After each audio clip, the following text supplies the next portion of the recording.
Let me just begin by saying thank you. Thank you very, very much for all that you're doing to help our hospice and to help our work in Kenya. Our basic philosophy in general is that you show the love of Christ to the service that you do, and that God's love should be reflected in each one of us when we serve our patients, when we serve our clients. And so it's a very simple philosophy. If you get away from all the different denominations and things, that's where it's really at, and that's what we try to do with all of our services in Kenya. Julie was saying I've been a sister for 28 years, and I've been in Kenya for 13. 4 of them I've been in Thigio. But before Thigio, I was in Nairobi, and I was in some of the poorest communities in Nairobi, in Kibera, in Mathari, in Soweto, different slum communities. I hate to use that word because people don't want to come from a slum. Nobody wants to think of their neighborhood as a slum. But it gives you a picture right away of what I mean when I say a poor community. And I mention this because before our hospice started in Thigio, I was going to visit a gentleman, I'll call him Joseph, okay? He lived in Mathari, and he lived in a mud house, and his house didn't have a roof. I mean, it had a roof, but it had a lot of holes in it. He was dying from a cancer related to HIV, and he was pretty much alone except his brother, who was an alcoholic. And the house had 2 rooms, basically kind of a main sitting room and his room. And his brother would go out and just leave him there, and he was too weak a lot of times to get up. And so what he would do when he had to take care of his needs, he'd use a plastic bag, which they call them flying toilets in Nairobi, and he would use that and throw it in the corner. So when we found this man, you can tell he was in really bad shape. The house was in bad shape, his clothes were dirty, and I was praying for our hospice to open so that he could go there. And so we went in with a bunch of volunteers and we fixed the roof, and we took out his mattress and we burned it. We took out his clothes and we washed what we could and we burned the rest. Got him some new clothes, a blanket. And this was all in preparation for him, hoping eventually he would go to the hospice. But you can see our hospice is an inpatient hospice because it's so hard for many of our families, even in better circumstances. This man had nobody really to look after him. But even when you have family, a lot of times you have maybe the 2 rooms and little children running around, and you're trying to take care of grandma in the front room. So unfortunately, Joseph didn't make it to the hospice. He died before hospice opened, but we tried to make him more comfortable at home. There was another patient, again, we're waiting for the hospice, and she was in one of these 1-room houses. She lived with her daughter, and there were 3 children, and she was on the front, maybe her bed was here, and the door was there, and the kids are running in and out, and she's there dying, really, literally dying. And so she wanted the sunshine, and that's one of the things that really impressed me about Hanson. I mean, there's nature all around, it's beautiful, and what they would do is they lift her up and they take her out and they put her on the stones outside the house so that she could feel the sunshine and the warmth in the stones for a while. They put her back in. It was really hard even to get, she wasn't a Catholic, but it was really hard to even get a minister to come and pray with her and be with her. I mean, I did it, we did it, but it wasn't the same as our own congregation, So then again, you have the spiritual care that's offered at hospice where we can make all those connections ahead of time and call people to come in and minister to people in the way that they're comfortable. So we do a lot of that.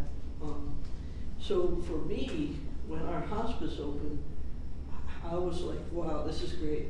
So one of the first patients said, that I helped to get to our hospice was a young lady by the name of Helen. And Helen was 26 years old, and I'm sorry I told this story to some, but I have worked with her a long time in Nairobi. And she had HIV, which she inherited from her parents. And she had been abandoned by her family, or her closest family was her sister, who really refused to come and see her. And so the Dream Center was doing everything they could to get her health back, but she had TB of the pericardium of the heart. So the pericardium became less flexible and the heart was damaged. And so she went to our hospice, and I remember I took her up that day and I said goodbye to her because I was going back to Nairobi, that's where I was living. And I said, now Helen, you know that God loves you, right? And she just said, yeah. And then a few days later, she was getting stronger because they gave her an IV and, you know, meds and everything, and she was doing much better. They drew off some of the fluid that was piling up. And so one of the sisters was coming down to visit me, and she said, Helen, I'm going to see Sister Deborah. Do you have any message for her? And she said, tell her God loves her too, and bring some chicken and chips. Well, eventually Helen got well enough that I was able to take her down to Nairobi and get her some chicken and chips. Yeah. She only ate 2 chips and a bite of chicken, but we had to draw a lot of fluid off. She kept, drawing up the fluid. But she lived in the hospice for another 2 years. She got to know lots of our volunteers. She did beautiful hand-done cards. At some point, she was even well enough that she tried to help feed some of the other patients. Wow. So, I mean, hospice gives people life. I know it's a place where a lot of people die, but that's, I mean, I'm not telling you anything you don't know. But I just wanted you to understand that we're doing the same kind of things in a different environment. So, let me just give you an overview of some of the other activities on our campus. Hospice is there. The sisters decided to go into the hospice based on visiting in the neighborhoods. So when the sisters came to Thigio in 2002, there were no real ministries there. It was kind of like there was a clinic, but it was barely functional, and they weren't sure what to do, so they just started walking the neighborhoods, if you will, the dirt roads, and visiting people. And they found many, many sick people who needed care, and at the time, a lot of people who were literally dying from cancer and other diseases, and there was just no way for the families to care for them in their homes. And so that's how the idea of the hospice grew. And so they eventually found funding for that, built the hospice, and it's serving the people very well. Now we're getting patients from all over Kenya. We get other people who are interested in beginning hospice, and they want to see how we're doing it and get some ideas. We have a very good collaboration, I guess, with the Hospice Association in Kenya. Dr. Ali, she's a very good lady, and kept up the Kenya Hospice. So that all is working really well. In addition to the hospice, we have a general service clinic, and we serve a general population of the whole neighborhood. But we also have 321 patients with HIV who are well maintained and doing well on medication. So not too many of those come into the hospice. Now we had I know people like stories, so we had one gentleman who came into the hospice and he was literally dying. He had been living on the street in Nairobi, and his sister found him and she brought him in, and his hair was all long. He looked kind of scary. He had all the, I forget how you say that, the skin disease that comes with HIV. Kaposi's. He was very thin. You could see all of his ribs and everything. He had a lot of sores, and everybody thought he'd go in the next week. Well, They hydrated him. They got the sores cleaned up. They got some nutrition into him, put him back on ARVs, and pretty soon he walked out of the hospice. He had another 2 years of life. Oh, great. And I mean, he was looking good. I mean, you know. So people are considering Sister Eileen, who's the manager of the hospice and all things medical in Digio, they consider her somewhat of a miracle worker. I live with her, so I know. Don't show her this film. No, actually, she really is. She's an incredible nurse. Again, you could turn that off, but she's 79 years old and still doing active nursing. Good for her. She's an incredible lady, and she loves what she does, and the patients love her. So, you know, she takes care of the hospice and the clinic. We still have some home-based care, but not nearly as much as you all do. In addition to hospice, we do a lot of work with children with disabilities. So we have children, like when the sisters were doing all that visiting in the neighborhoods, one person led to another. And they found children that were locked away. There was one child that was locked in the goat pen. He was tied with a wire around his ankle. And so you'd think that's cruel, but the thing is, the mother didn't know what to do with him. He's extremely hyperactive. And this kid, if he was in this room without medication, the chairs would be turned over, the things would be pulled off the wall. I mean, he was just super hyper. And so her reason for tying him up wasn't to hurt him, although it sure looked like child abuse to us, right? But it was to try and contain him so he wouldn't hurt himself. But the father was also embarrassed by him, and he wouldn't let him in the house. So that was another piece. So we tried, first of all, to build a fence. And we thought, well, if he stays in the yard inside the fence, he'll be all right. He dug his way out, he climbed over, he was impossible. So eventually we had some volunteers come, and neurodocs, and they gave us medication for him. He's calmed down, and he's actually in class now. So he comes to class every day, and we're able to manage him in a regular classroom, and teach with other children, and he loves to eat. So, excuse me. But that's Carrie. So glad he found you. Or you found him. But we have lots of kids like that we found kind of locked away. And some of the children they're severely disabled. You've probably seen pictures of Zika virus. We don't have that I know of in Kenya, but we have one or two children who resemble that. It would be maybe microcephalic or something, very small head, and just total care. So we have some that are like that, and basically what we do is we do child care for them so that their parents, their moms can go work. And our staff take a tremendous amount of patience to eat just to feed them. I mean, it takes hours just to be feeding these children. And a lot of patience, because now you have to hold them and everything and that sort of thing. And then moving across the spectrum, we have other children who have like cerebral palsy. And one of our children, Martin went through the whole program from when he was very small, and he had really supportive parents. I mean, they were just terrific. And so eventually Martin was able to take the Kenya primary school exam, which is not something special needs children do in Kenya. That was like a major accomplishment. And from taking that exam, which he barely passed, but he passed, I mean, this is good, you know. And he went on to the School for the Deaf. And at the School for the Deaf is an integrated program. And he took computer. Now this is a kid with really spastic cerebral palsy.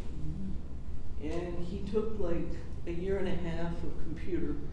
And then his family, which again is very supportive and maybe a little better off than some, they were able to give like a little shop for him.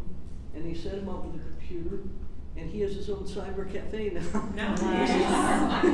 This is great. And I would love to, I'll send some pictures. Oh, that'd be great.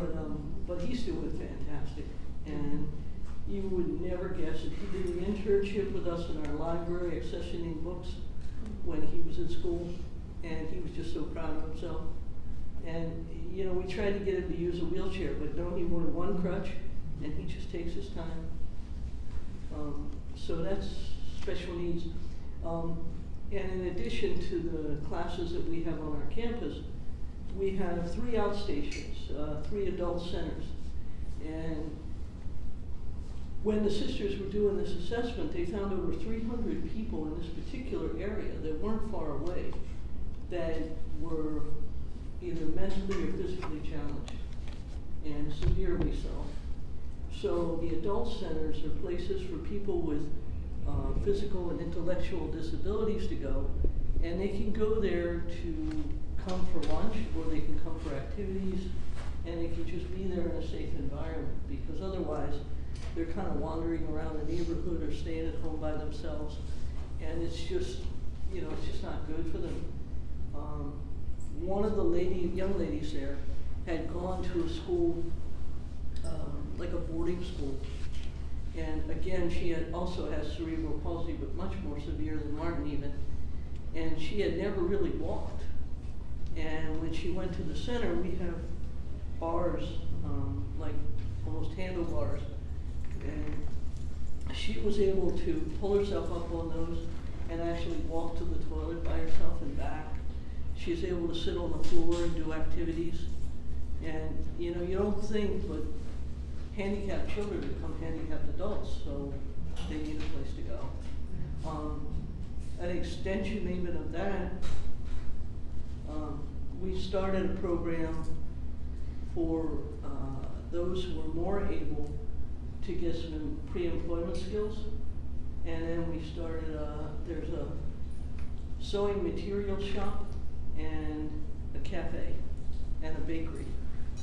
So we train people with disabilities who have more mild disabilities in gardening, baking, shop kind of things, you know, working with their own parents in the shop, and that kind of thing. So that's where we want the people with disabilities to contribute to their families as much as possible, and to be as comfortable in their community as possible. And so, like, those that are Catholic at least, we've been able to run through our catechism program, and the deacon has taken great, not deacon, but what do they call them, catechist. The catechist has taken great pains to go through the catechism with them, and they've received the sacraments like in the Catholic Church. We haven't worked as much with the Protestant churches to get them. It's a little hard, you know, I can't encourage them to take people with disabilities in the same way I can put pressure on the catechist. I could push him, but I can't go over there and push them, but we'll try.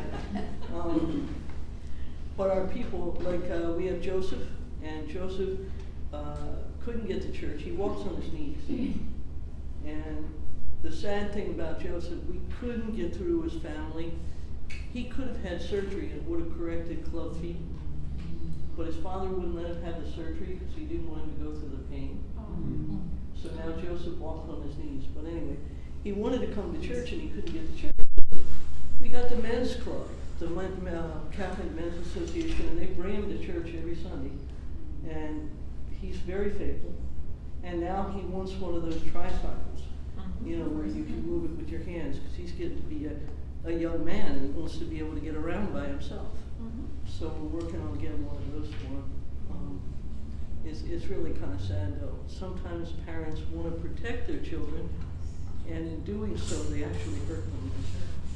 You know, you can only push so hard. Parents say no, they say no. But so those are. I just wanted to introduce you to some of our people and tell you about some of the things we do. We also have 72 elderly people who come, and they come in groups of 18 for lunch.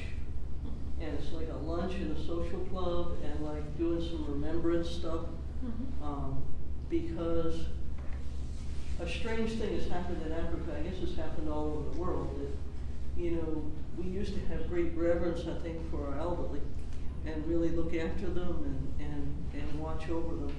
And now people are getting abandoned because young people are going off to kind of make their fortune in the world or whatever, and they just forget the people back at home. So we've kind of picked them up too, and they're really terrific. I mean, they can tell you some stories about history in Africa that you just wouldn't believe.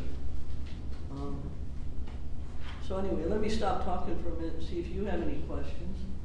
If I can share anything else, please. I'd like to know a little bit about the staff that work with the hospice, where they come from. Wow. Well, we actually have a clinical officer in the clinic who covers also the hospice.